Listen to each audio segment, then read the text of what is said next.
Hello, my name is Mia Ryman, and today I'm going to be discussing with you my experience this semester working with a patient with irritable bowel syndrome. I apologize in advance. I am recovering from a chest cold and have recently lost my voice. If you have any difficulty hearing me, I have included the PowerPoint in my post. The transcription of my presentation is in the notes section. The patient that I worked with this semester is a 62-year-old Caucasian female. She is divorced and lives with her adult son, who moved back in with her to save money. Her adult daughter and son-in-law also live in the same town as well. She has a medical history of irritable bowel syndrome, which is self-diagnosed, as well as high cholesterol, arthritis, and rosacea. She is a non-smoker. She is retired from teaching this last year and continues to be very active within the community. For the case management this semester, she identified goals of eliminating and reducing IBS symptoms, reducing stress eating, and losing 10 pounds before her high school reunion in May. My patient has experienced bloating, severe constipation, diarrhea, and the cessation of movement of fluid and liquid throughout her stomach. She had then had frequent colonoscopies with no abnormal results. Her physician had recommended to increase insoluble fiber at that time, which then unfortunately increased her constipation.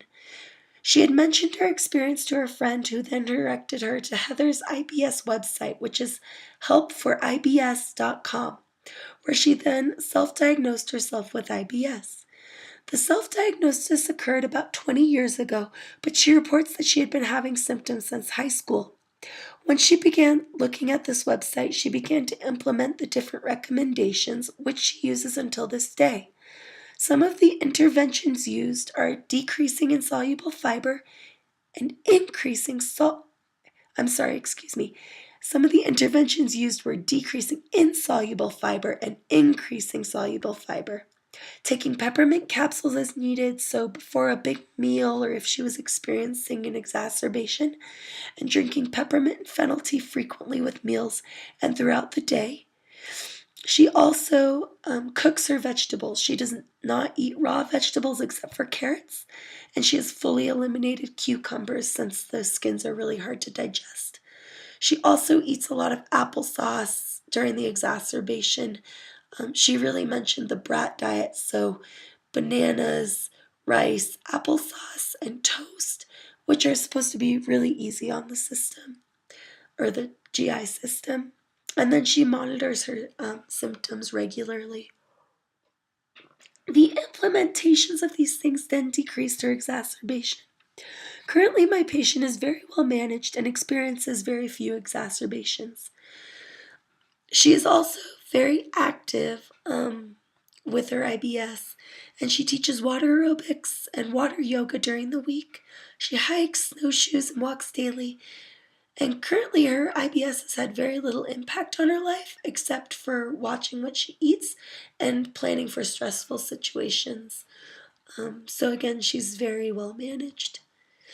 During my clinical, I researched many different diets that are recommended with IBS. Since my patient was malmanaged with very few exacerbations, she did not feel comfortable changing her diet, and I personally did not feel comfortable changing her diet as well. Therefore, we looked in her goals of weight loss and unhealthy snacking. We implemented a food diary to look at the times that she snacked throughout the day and amount of water that she drank. This was very helpful. My patient is overweight, and with her weight goal to lose 10 pounds, it was accurate or adequate for weight loss, and it was very effective to look at this goal. Obesity and being overweight contributes to many other symptoms such as metabolic syndrome, high blood pressure, atherosclerosis, heart disease, diabetes, high blood pressure, cholesterol, cancers, and sleep disorders. Therefore, it's important to look at and maintain a healthy weight. My patient, again, was slightly overweight. As you see above is the food and water journal that we implemented to assist with identifying unhealthy snacks and weight loss. Excuse me. This food journal looks specifically at the meals and snacks, and the sugar intake that she consumed daily. and if any symptoms occurred, or if she experienced any exacerbations that time. She also recorded how many cups of water she drank and any specific comments that she wanted to include, such as like heartburn or discomfort in the abdomen. Throughout this experience, my patient realized that she snacks more frequently than she thought throughout the day, and she does not drink 8 glasses of 8 ounces of water per day. This was an eye-opener and something that we worked on throughout the clinical. Aside from the food diary, my patient discussed the importance of planning stressful days with IBS.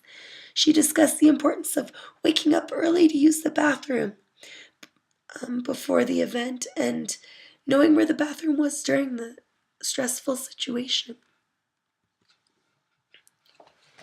For the functional health assessment, she reported her health as generally excellent. She had been sick 3 times since last February and missed 1 to 2 days of work.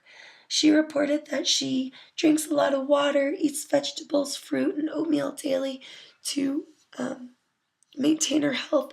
She also decreased her sugar intake recently, and she's counting the grams of sugar that she eats per day, which her goal is 24 grams per day, but right now she's about 30 grams per day, which is a big reduction from where she was.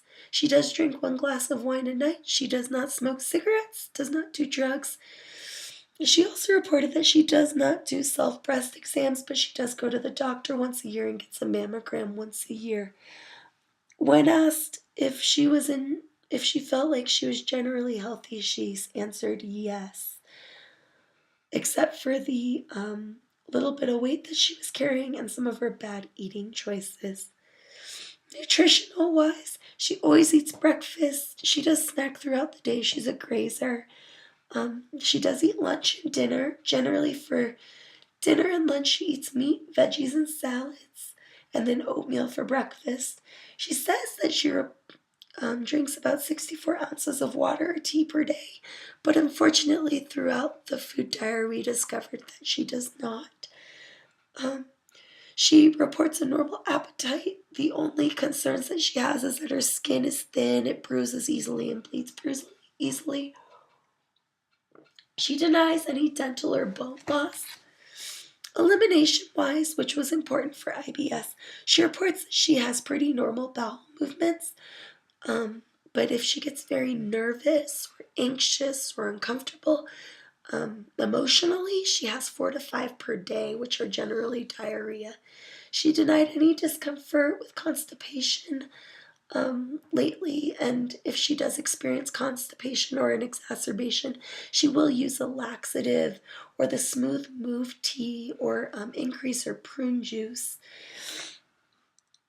And she says that her exacerbations do fluctuate throughout the change of the seasons, which I thought was an interesting topic or an interesting observation. Activity-wise, she is very active. She teaches water yoga and water aerobics 2 to 3 times a week for an hour-long session each time. She walks about 30 minutes a day.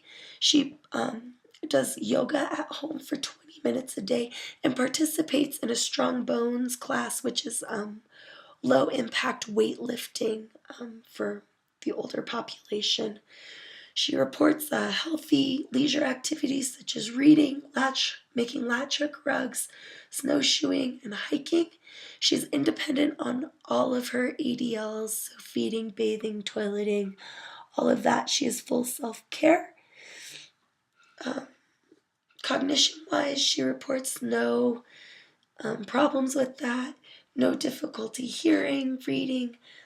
She does report a little bit of losing her night vision, but other than that, no other problems. And then sleep rest cycle, she did report that sometimes she does wake up to use the restroom to urinate, but no issues with bowel movements. And then now that she's retired, she's indulged in taking about a 20-minute nap a day, which she really enjoys.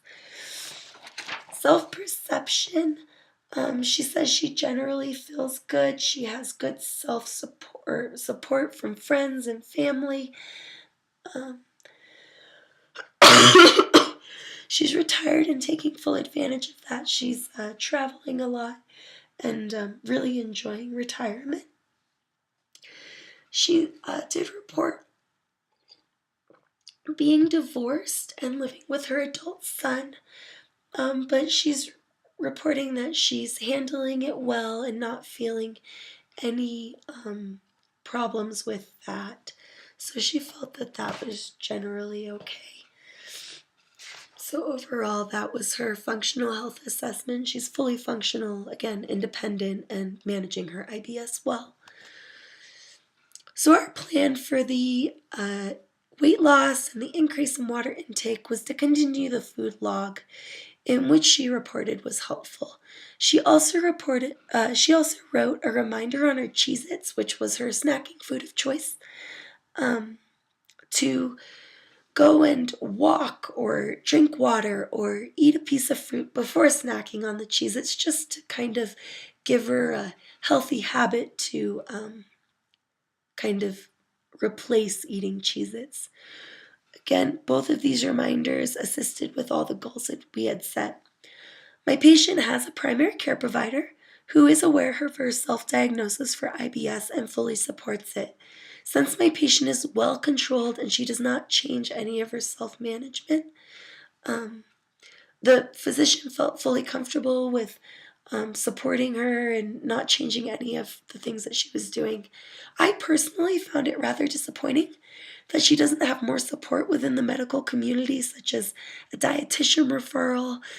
During our visit, we did discuss the possibility of meeting with a dietitian to look into any other recommendations specifically for her IBS or for weight loss. My patient declined meeting with a dietitian at that time, so I supported her. My patient did report having colonoscopies about every 2 years, just to ensure that there weren't any other abnormalities. Throughout our clinic, her IBS resource continued to be helpwithibs.com, which is a really cool website. You should all go look at it. It's a woman who was diagnosed with IBS, and she was diagnosed around in her mid-20s, but she started experiencing symptoms around the age 9. And throughout her experience, she began kind of getting everything together, such as the peppermint tea, the fennel, the peppermint capsules, of everything that helped her. She also has a recipe book, which was also a big recommendation from my patient. But I did, in addition, I did give her a website for a group forum, but she did not feel that there was any stigma or lack of support or disparity of health. And since she was well controlled, she felt comfortable with her diagnosis and treatment, and she was comfortable with her management. So, all in all, thank you for listening to my presentation. Again, I apologize for my cold, and I look forward to your posts.